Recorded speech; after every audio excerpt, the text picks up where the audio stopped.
I'm Cheryl Klein, and I'm going to be reading a short story called Follow Me to the Church of Perfect Light. Lena is picking small black bugs off the roses when the car pulls up, a medium-sized black SUV.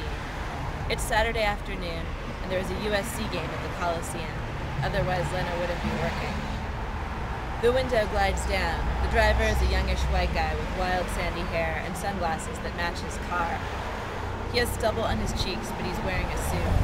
He drums his nail-bitten fingertips on the steering wheel and doesn't stop drumming, even as he leans out to talk to her. How much for all of them? All of them? Yes, all of them. His voice has a learn English, damn it, tone. I heard you, Lena says coolly. She does some quick math in her head. What are the chances she could sell all her flowers today? Not good.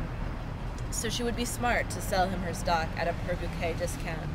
People who buy roses at stoplights aren't usually looking to bargain. But if the price is too high and the light changes, they'll pull away without buying anything at all. $250. You've got to be kidding, he says, but he pulls out a tight cinnamon roll of bills. Lena tries to count them as she slides them into her apron pocket.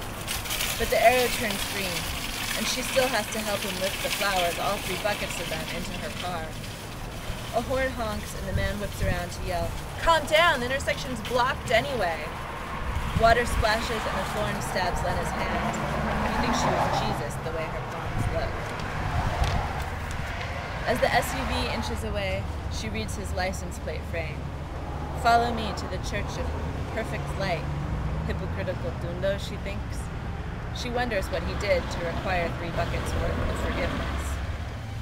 She counts the bills. They're small, so it takes a while, but she doesn't have to watch the line of cars for customers. She's done for the day. For a second, she feels the feeling she associates with roses. Pure, perfect, intense. But then she finishes counting. $135. When the stomach punch wears off, she looks up and sees the SUV glinting like a glass bead in a string of cars a block away. She thanks God for football idiots and climbs on her bike. Without the buckets, she's light and fast. The cars are slow and angry. I will follow you to the Church of Perfect Light, Pendejo, she thinks. At 49th Street, the SUV turns right, then right again into the long driveway of a squat green building that says, in thin metal letters mounted to the stucco, Church of Perfect Light. Actually, it says, Chirk of Perfect Light. The missing letter has left a yellowish H-shaped ghost on the wall. Lena parks her bike behind one of the rectangular hedges surrounding the church's front yard. There's a wedding taking place in the courtyard. She can see a black woman in white and a black man in black through a gap in the church's stubby buildings. She decides to wait and see, creeping into a shady corner of the courtyard. The minister has a booming voice, though the hot expanse of the outdoors absorbs it quickly. Amanda, you were practically still a girl when you met Frank. Lena thinks of her own wedding. It was a day that felt like roses, even though her bouquets were made of stargazers and Gerber daisies, even though Gilberto, if she's perfectly objective about it, is a mediocre husband. But everyone she knew was there, their eyes fixed on her lacy dress, their hearts fixed on her future, an extended moment of pure purposefulness. The minister continues, I remember the first time you told me you were taking a liking to this young man who lived in your neighborhood. And Frank, I remember the first time she brought you to— Stop! Yells a thin, ragged voice from the back of the crowd. All the heads in their Sunday hats turn to face the man with the roses. Lena had almost forgotten him. She was suspended for a minute in Amanda and Frank. The man holds 2 immense armfuls of roses. They've soaked his pants, and his face shines with sweat. His hair has gone from messy cool to just messy. Amanda, I know this sounds crazy, but I love you. I'm not going to say Frank's not a good guy because he is, but I'm crazy about you. Literally fucking crazy. There is a hush, like rose petals. People look at the man, and then at Amanda, and then at the minister as if he's a judge in a courtroom.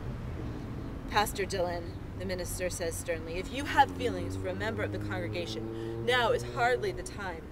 An older woman takes the man, Pastor Dillon, apparently, who wants people to follow him to the church where he's fallen in love, by the arm. She waves to the minister. Don't worry, Pastor Mark. Pastor Dillon's just caught up in the emotion of things is all. I'll take him aside and get him some lemonade. Pastor Dillon tears away so violently that the woman teeters on the heels of her sensible shoes.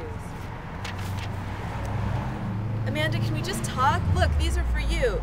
He thrusts the roses toward her, but she's 100 feet away.